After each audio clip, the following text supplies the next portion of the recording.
sedang melakukan presentasi. Surai tiba-tiba masuk sambil membawa file bertuliskan Sagun. Asyok pun membubarkan rapat. Surai memberikan file pada Asyok dan Mihika melihatnya dari luar ruangan Asyok. Surai dan Asyok membicarakan Sagun. Surai meminta Asyok mendapatkan tanda tangan Sagun pada file tersebut. Mihika pura-pura masuk ruangan Asyok untuk mengambil file. Surai lalu segera menyuruhnya keluar dari ruangan. Mani masih berkumpul dengan semua anggota keluarga Iyer. Mani lalu mengatakan jika Raman adalah lelaki yang beruntung. Raman merasa kesal mendengarnya. Vishwa dan Fandu terus saja membicarakan Mani dan ini membuat Raman kesal. Raman lalu teringat kartu ucapan Mani. Bala melihat Raman yang terbakar api cemburu dan mendekati Raman lalu menggodanya. Ishita dan Fandu pergi ke dapur dan menggosipkan Mani. Raman mendengar ucapan mereka. Madavi datang dan mengajak mereka semua untuk melakukan puja. Selama berdoa, Raman terus memandang Mani dan menjadi kesal. Raman kembali teringat kartu ucapan Mani sambil memejamkan mata. Raman berkhayal dia terbagi menjadi dua, yang satu menjadi dirinya sendiri sementara yang satunya memuji Mani. Raman tersadar saat Bala menepuknya. Mani memberikan persembahan dan meminta Raman berdoa. Raman lalu melakukan puja bersama Ishita. Raman masih merasa kesal. Pami dan ibu-ibu yang lain datang ke rumah Madavi. Pami memanggil Ishita dan membicarakan Mani. Ishita lalu mengenalkan Pami pada Mani. Raman hanya menatap dari meja makan. Pami lalu mendekati Raman dan membicarakan Mani. Pami juga meminta Ishita agar mengajukan lamaran pernikahan pada Abimanyu untuk saudaranya. Raman pun semakin kesal. Setelah Pami pergi, Raman mengatakan sesuatu pada Ishita lalu bergegas pergi. Ishita pun kebingungan. Mihika sedang berbicara di telepon dengan Ishita. Surai dan Asyok keluar ruangan. Mihika pun mengakhiri pembicaraannya. Mihika pun berkata harus segera ke rumah Mihir sebelum Asyok melakukan sesuatu pada Sagun. Bala dan Mani berlomba untuk minum. Bala mengajak Raman untuk berlomba juga. Raman menolak. Fandu mencemoohnya. Mani mengajaknya berlomba. Ishita juga memprovokasi Raman. Raman pun setuju dan dia berlomba minum bersama Mani dan Bala. Ishita lalu mendapat telepon dari Pami yang berkata akan segera datang bersama Jasmet. Asyok menemui Sagun di rumah Mihir. Asyok memberikan setengah hartanya pada Sagun dan memintanya untuk menandatangani. Mihika menghidangkan minuman. Sagun lalu hendak menandatangani file tersebut. Mihika sengaja menumpahkan kopi di atas kertas tersebut dan Mihika berusaha membersihkannya. Mihika meminta maaf pada Asyok. Asyok merebut file tersebut dari tangan Mihika dan mengajak Sagun pergi. Ishita dan Raman kembali ke kamar. Raman mengomel tentang Mani. Ishita membela Mani. Lalu Ishita mendapat telepon dari seseorang dan dia berlari menjauh dari Raman. Pami mengenalkan Jasmet pada Mani. Ishita melihat Jasmet terlihat tidak bahagia. Pami berkata bahwa dirinya sedang mencarikan seorang pria untuk Jasmet dan meminta Ishita memutuskannya. Ishita lalu mengatakan jika Mani dan Jasmet tidak cocok satu sama lain. Pami pun merasa marah. Mani membela Ishita dan berkata bahwa dirinya tidak ada rencana untuk menikah kemudian Mani beranjak pergi. Pami pun marah pada Ishita dan mengatakan bahwa hubungan pertemanan mereka telah berakhir. Pami mengajak Jasmet pergi. Vishwa berusaha menjelaskan tapi Pami terlanjur marah. Raman pun menegur Ishita. Mihika membereskan meja makan dan dia memecahkan piring. Mihika menginjak pecahan piring tersebut dan Mihir lalu muncul membantunya. Mihir menggendong Mihika dan mendudukkannya di sofa.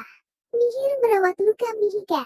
Mereka kemudian bermesraan, tapi Mihika menolak bermesraan dan Mihika memilih pergi.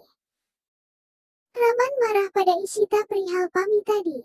Ishita berusaha menjelaskan bahwa Jasmet telah menelponnya dan berkata bahwa sebenarnya dia telah memiliki kekasih dan tidak bisa mengatakan pada orang tuanya.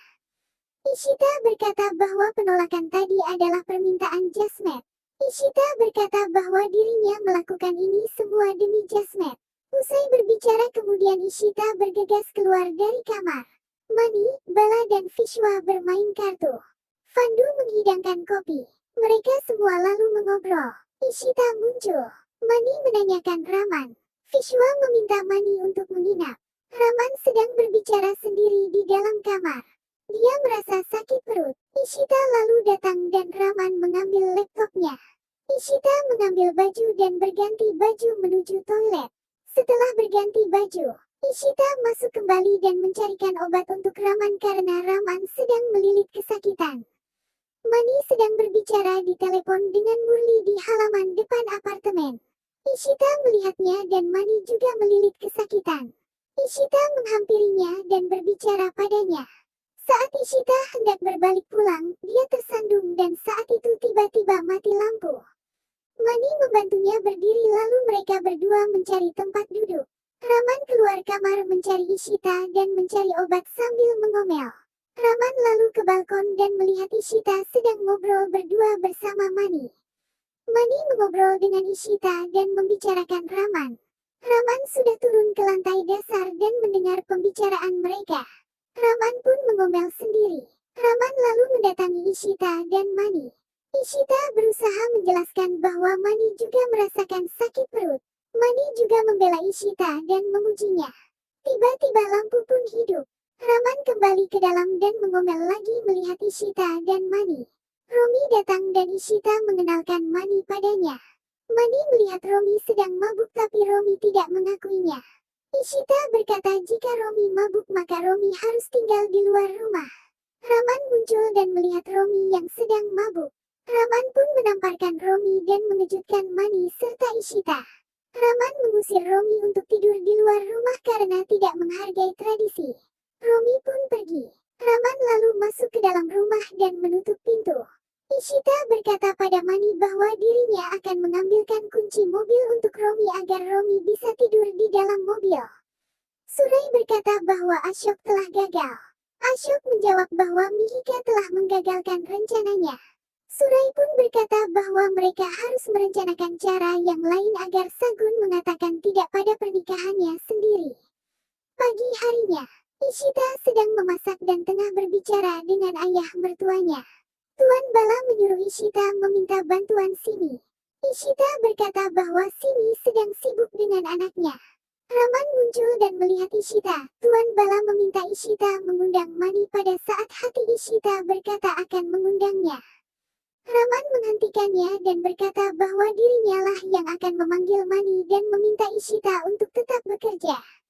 Raman kemudian beranjak pergi. Mihika bertabrakan dengan Monika dan melihat kertas yang dibawa Monika.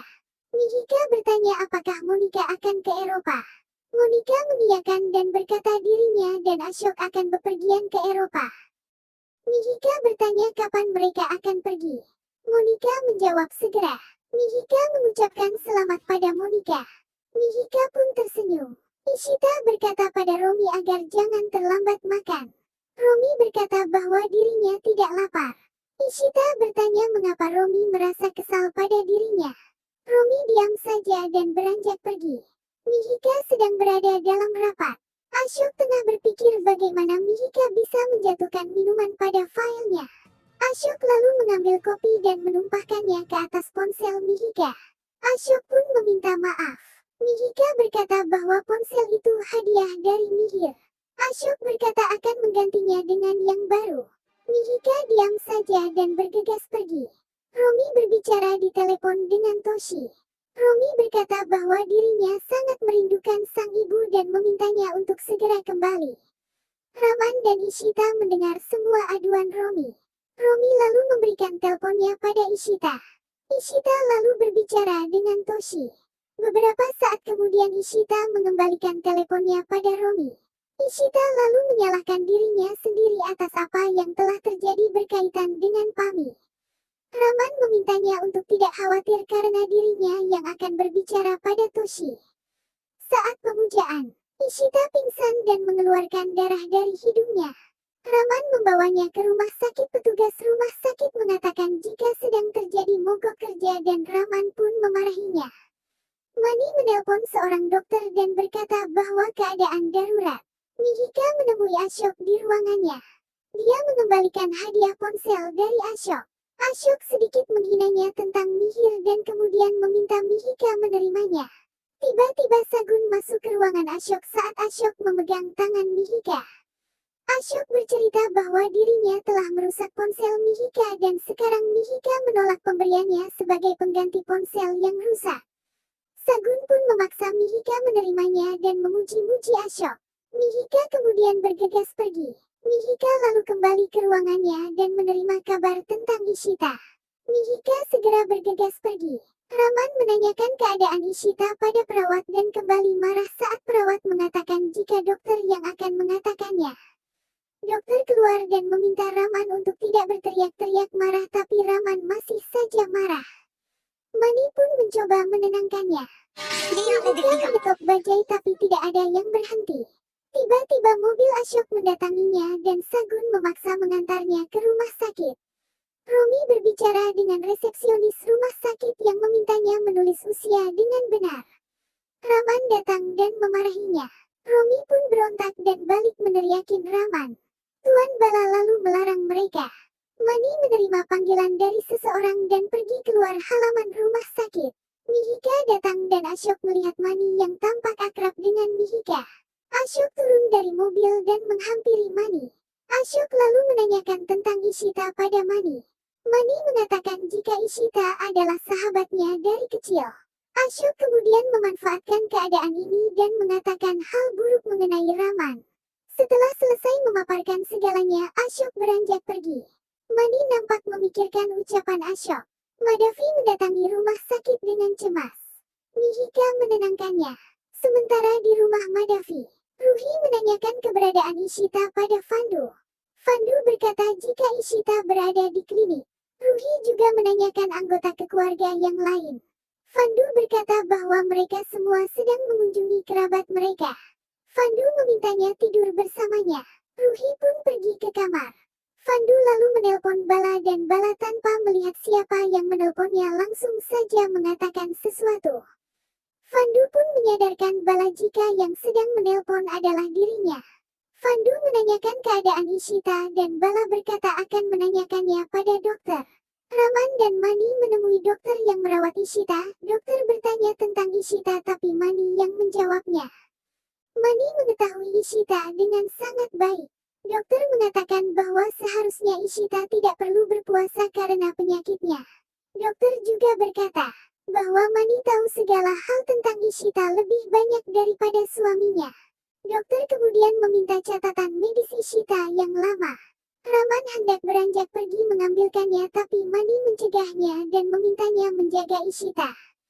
Madavi, Mani dan Bala mencari-cari catatan medis Ishita di kamar Madavi. Madavi pun menangis karena tidak menemukannya. Fandu dan Mani lalu menenangkannya dan memintanya mengingat dengan sungguh-sungguh. Madavi pun mengingatnya dan mengambil file Ishita di lemari di kamar Ishita. Ruhi terbangun dan menanyakan Ishita. Mani lalu memberi penjelasan padanya dengan penuh kasih sayang bahwa Ishita sedang sakit dan berada di rumah sakit. Ruhi meminta Mani mengantarkannya bertemu Ishita. Mani berjanji akan mengajaknya jika Ishita bangun nanti. Mani lalu meminta catatan medis Ishita dari Madavi dan meminta Madavi beristirahat di rumah. Mani lalu bergegas ke rumah sakit. Terjadi demo di rumah sakit Raman. Mihir dan Bala pun bersitegang dengan mereka. Polisi kemudian datang dan para pendemo itu beranjak pergi. Raman dan Mani kembali menghadap dokter dan dokter kembali berkata bahwa seharusnya Ishita tidak melakukan puasa. Dokter berkata akan tetap mengontrol Ishita 24 jam dan menjaganya di ICU. Yang masih juga belum siuman dari luar. Vishwa mendekatinya dan berkata bahwa semuanya akan segera membaik. Raman meminta ayahnya dan ayah mertuanya pulang. Mani berkata akan mengantar mereka dan mereka kemudian pergi. Raman kembali melihat Ishita dan kemudian muncul seorang perawat bernama Maatangi dan masuk ke ruangan Ishita. Raman lalu teringat saat mengobrol dengan Ishita tentang Madavi yang dulu akan memberi nama Ishita dengan nama Maatangi. Bala mendapat panggilan dari seseorang dan meminta orang tersebut tidak mendatanginya.